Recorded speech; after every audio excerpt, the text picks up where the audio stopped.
자, 예, 질의하세요. 행정처장님께 질문 드리겠습니다. 예. 첫 번째 질문은 위증죄가 검찰의 직접 수사 대상이 맞는지 이것에 대한 견해를 좀 여쭙고자 하는 것입니다. 검찰청법은 그 검찰의 직접 수사 대상을 6대 범죄에서 2대 범죄로 줄여놨습니다. 그런데 윤석열 정부가 출범하고 한동훈 법무부 장관이 검찰청법 그 시행령에서 경제범죄, 부패범죄 뒤에 등자가 붙어 있다는 이유로 위증죄를 검찰의 직접 수사 대상에 포함을 시켜놨습니다. 그런데 우리 법률가라면 또 일반인 상식으로 생각하자면은 등자가 뒤에 붙었다고 할지라도 어떤 경제범죄, 부패범죄의 부류에 속하는 것이어야 하지 아무거나 붙어서는 안 되는 거 아니겠습니까? 근데 위증죄가 경제범죄나 부패범죄에 해당할 수 있는 것입니까? 예. 위원님 말씀하신 것처럼 이제 검경 수사권 조정에 따라서 검찰에서 수사할 수 있는 범위에 관한 규정의 해석 문제, 특히 등에 관한 해석 문제에 대해서는 법률가들 사이에도 많은 이제 논란이 벌어지고 있는 것으로 알고 있습니다. 저희들도 그런 사건이 앞으로 아마 사건이 될 것 같기 때문에 사건이 되면은 적절하게 판단하도록 해보겠습니다. 그 6대 범죄 당시에도 위증죄는 검찰의 독자적인 수사 대상으로 포함이 안 돼 있었습니다. 그런데 2개로 줄여놨더니 오히려 수사 범위를 확대했다고 한다면 이것은 논리로도 맞지 않고 입법의 정신을 무시하는 것 아니겠습니까?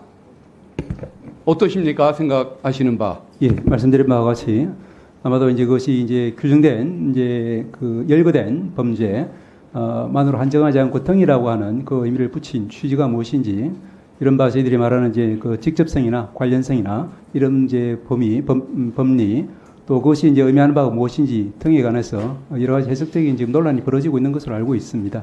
예, 위원님 말씀하신 취지는 충분히 이해하겠습니다. 예, 알겠습니다. 결국은 윤 정부의 해석대로라고 한다면은 절도범죄, 재산상 이익이 생기니까 경제범죄고, 음주운전도 대리비를 아끼려고 음주운전을 했으니까 그것도 경제범죄가 될 수 있고, 성범죄는 인격이 부패해서 생긴 문제니까 이것도 검찰의 수사 대상이 될 수 있다는 그런 결과가 되는 것 같습니다. 결국은 검찰이 마음먹으면 법에 뭘 규정했든지 마음대로 모든 것을 수사 대상으로 삼을 수 있다라고 이렇게 해석하는 결과가 될 것이기 때문에 이 부분은 모법인 검찰청법을 어기는 결과가 된다고 보고, 그래서 이것은 법원에서 정말 신중하게 관심을 갖고 좀 그 위법한 그 시행령에 따른 수사가 이루어지지 않도록 관심을 가져주시면 고맙겠습니다.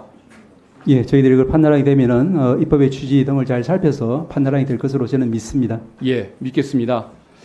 그다음에 이제 두 번째는 압수수색 그 영장 발부율이 너무 높다는 이 현상, 예. 여기에 대해서 좀 말씀을 드리고자 합니다. 최근 5년간 그 법원의 압수수색 영장 발부율을 보면은 전부 검찰이 신청한 대로 발부해 준 경우가 90 내지 91%입니다.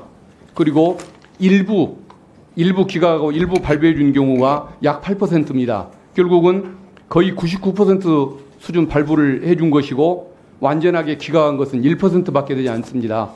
그렇다고 한다면 영장 제도라는 것이 과연 의미가 있나 싶을 정도인데 이 통계에 대해서 처장님 어떻게 생각하십니까? 예, 위원님 말씀에 저희들 공감하는 바가 많습니다. 잘 아시다시피 특히 전자정보의 압수수색 관련해서는 그는 개인 정보에 대해서 특히 개인의 모든 사생활이 다 국가 권력 하에 들어가는 중차대한 문제이기 때문에 최근 들어서 이제 그 대법원에서도 일련의 판례들을 통해서 거기에 대해서는 엄격하게 발부가 되어야 되고 또 해석이 되어야 된다 이런 이제 기조를 유지를 하고 있습니다. 그래서 말씀하신 것처럼 이 자료를 보고 저희들도 왜 그렇게 이제 저희들이 생각하는 또 일선 법관들이 생각하는 이런 이제 전자정보에 대한 압수수색의 어떤 엄중성, 신중성 하고는 조금 다른 수치인 것 같아서 저희 다시 한번 좀 살펴봤습니다. 그랬더니 이제 이게 그 보이스피싱이나 중고거래 사기 등과 같이 다수 피해자가 있는 그런 범죄에 있어서는 금융계좌 추적용 압수수색 영장이 필수적으로 발부될 수밖에 없습니다. 그것은 이제 서민 범죄이기 때문에. 그래서 그런 범죄를 제외하고, 왜냐 그 부분은 뭐 당연히 압수수색 영장이 발부돼야 되는 부분이기 때문에 그 부분을 제외하면은 이제 2013년도 이제 그 89.6%에서 2023년도에는 84.1%로 발부율이 감소되는 것을 확인할 수 있었습니다. 아마 위원님한테 자료가 제공된 것으로 알고 있습니다만은 그렇다고 하면은 이것이 이제 저희들 구속영장 발부율하고도 크게 차이가 나지 않는 범위이기 때문에 저희들이 이제 지금 현재 지향하고 있는 압수수색 영장의 신중한 심사 그리고 발부 이것하고 크게 궤를 벗어나지는 않는 것으로 보입니다. 다만 말씀하신 취지대로 이런 부분에 대해서는 저희들이 조금 더 신중하게 검토할 수 있도록 이렇게 널리 공지하도록 하겠습니다. 알겠습니다. 그리고 뭐 현안 뭐 사건들 중에 보면은 재판이 진행 중인 상태에서 검사가 변호사 같이 대등 당사자로서 재판을 진행하고 있는 변호사를 위증교사죄로 압수수색을 했던 사례가 있습니다. 변호사 사무실, 가정집, 차까지 압수수색하게끔 그런 영장을 발부해주는 법원의 그 태도, 그게 맞는지 저는 참 궁금합니다. 이것은 그야말로 어떤 그 공정한 재판, 대등한 위치에서 함께 재판을 받을 수 있는 그런 위치, 그 입장을 부정해버리는 결과 아니겠습니까? 이것도 또 대한변협에서 항의를 했던 사례 중에 하나인 걸로 알고 있는데 이 부분에 대한 생각도 좀 한번 밝혀주시면 고맙겠습니다. 예, 위원님 잘 아시다시피 이제 변호인 의뢰인 특권에 의해서 그런 부분에 대해서 이제 그 압수를 할 수 있는지 또 증거로 쓸 수 있는지에 대해서는 이제 대법원에서도 이제 치열하게 검토가 되어서 그 부분이 이제 헌법상으로 보장되는 권리까지는 아니기 때문에 입법적인 조치가 필요하다는 그런 입장을 취한 것으로 알고 있습니다. 다만 이제 이런 부분이 결국에는 이제 변호인의 어떤 이제 피고인의 방어권 이제 조력이라든지 이런 부분에 대해서 좀 심각하게 침해하는 면이 있기 때문에 최근 여기에 대해서 입법도 발의된 것으로 알고 있습니다.